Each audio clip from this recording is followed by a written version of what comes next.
News update na naman po tayo ngayon mga ka-YouTube. Update po tayo sa naging selebrasyon ng ika-100 taong kaarawan ni dating senador at ngayon ay Chief Presidential Legal Counsel ni Pangulong Bongbong Marcos na si Juan Ponce Enrile.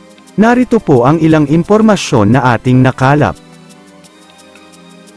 Nagkita ang dalawang centenarians na sina Chief Presidential Legal Counsel Juan Ponce Enrile at Apo Wang Od, matapos dumalo ang dalawa sa Civil Service Commission's Honor Awards Program, na ginanap sa Malacanang nitong Miyerkules, ika-14 ng Pebrero, sa isang larawan, makikitang magkatabi pa ang dalawa. Sa video rin nakuha sa media, magkasunod pa silang pumasok sa venue ng naturang awarding ceremony. Kasabay ng araw na iyon ay ang pagdiriwang ni Enrile ng kanyang ika-100 kaarawan. Samantala, si Wang Od ay nasa edad 106 na. Nasa Malacanang si Wang Od dahil tumanggap siya ng Outstanding Government Workers of 2023 at Presidential Medal of Merit Awards. Kinilala si Wang Od sa kanyang kontribusyon sa tradisyonal na sining ng Pilipinas. Siya na ang pinakamatandang mambabatok, tradisyonal na kalinga tattooist ng Pilipinas. Samantala, suporta sa Marcos administration ang birthday wish ni Chief Presidential Legal Counsel Juan Ponce Enrile, sa kanyang ika-100 kaarawan nitong Valentine's Day. Sa kanyang mensahe sa ibinigay na asalto sa kanya sa Malacanang, sinabi ni Enrile na hangad niya na sana ay suportahan ng sambayanan ang administrasyon ni Pangulong Ferdinand Marcos Jr.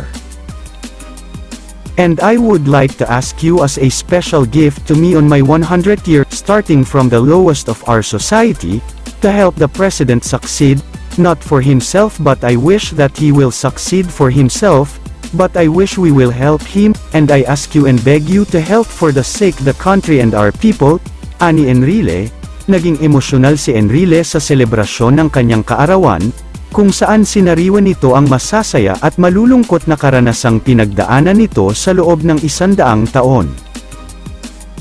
Nagpasalamat din ang kalihim sa mga magulang ng Pangulo, sa oportunidad na ibinigay sa kanya kaya narating ang estado kung ano siya ngayon. I must tell you that 100 years of living in this world is a fleeting time, but it recalls to my mind all the dramas, the sufferings, the challenges, and so many things that happened in my life, dagdag ni Enrile.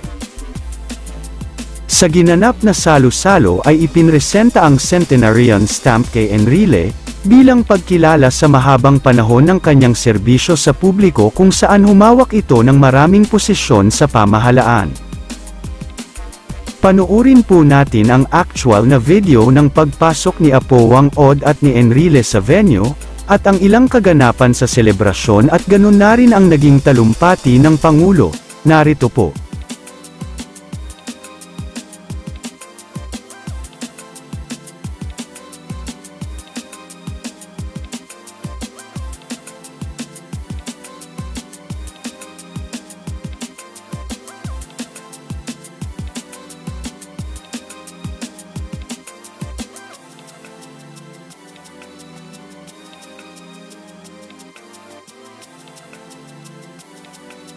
Tumanggap rin po si Enrile ng tumatiginting na 100,000 pesos mga ka-YouTube, mapapasana all ka na lang talaga.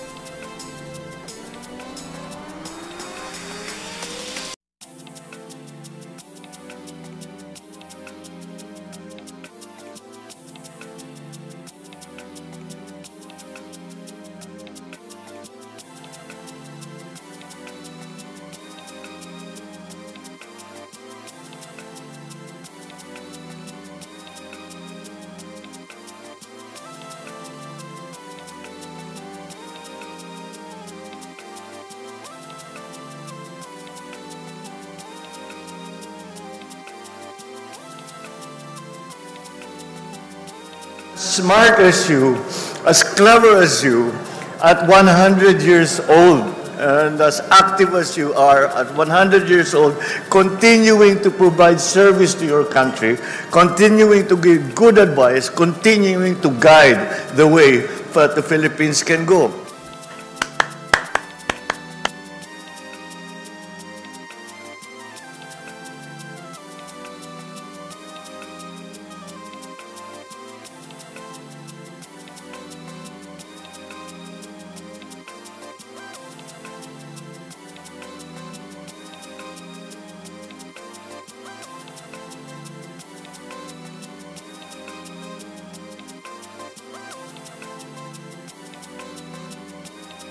Bihira po talaga ang ganitong mga tagpo mga ka-YouTube, 106 years old at 100 years old na pararangalan dahil sa kabila ng kanilang edad ay patuloy pa rin ang kanilang contribution sa ating bansa. Kung nagustuhan nyo po ang videong ito mga ka-YouTube, paki-like and share na lang po. At kung hindi pa po kayo nakasubscribe sa aming channel, pa-subscribe na lang din po. At paki-click na rin ang notification bell para updated po kayo sa susunod nating mga balita. Maraming salamat po sa panunood at suporta. All the glory belongs to our Lord Jesus Christ. God bless us all.